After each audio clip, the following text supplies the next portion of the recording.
Be ready, start.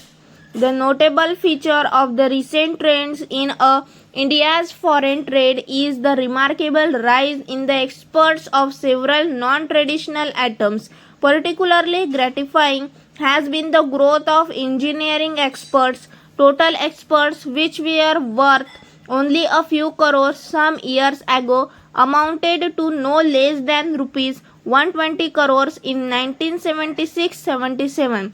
They are expected to be still higher in the current year, although they may not touch the target figure of rupees 250 crores.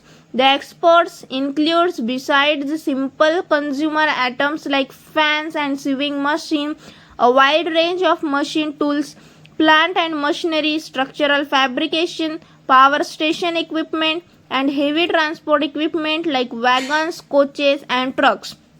Despite the encouraging export performance in recent years, the gap between the present rate of exports and the target of rupees 250 crores fixed for 1977-78 is quite wide. The rupees 250 crores export target of engineering goods is certainly not beyond reach, provided both the government and the industry play their respective roles in the task of reducing costs and improving quality. The need for proper quality control is great, all the more because our engineering goods have to compete with other countries' products having the advantage of higher technology skills and advanced industrialization. This we can do only by unceasing efforts progressively to upgrade the quality of products. The specifically that every engineering unit should have an independent quality control department directly responsible to top management is essential.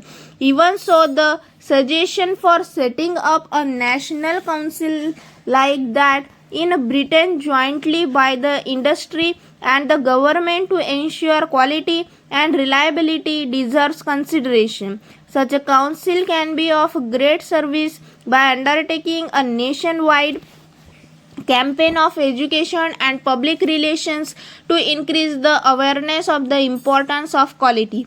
An important prerequisite for successful expert effort in the engineering field is regular and adequate supply of the right quality of steel at economic prices. Export of engineering goods would have been much higher than at present but for the shortage of the categories of steel mostly required by the industry.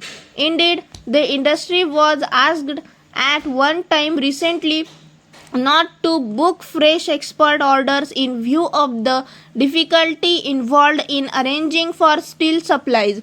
The government is reported to have decided to go ahead with Bokaro's third stage and to take up preparatory work on 3 new steel plants, but this will take a long time to fructify.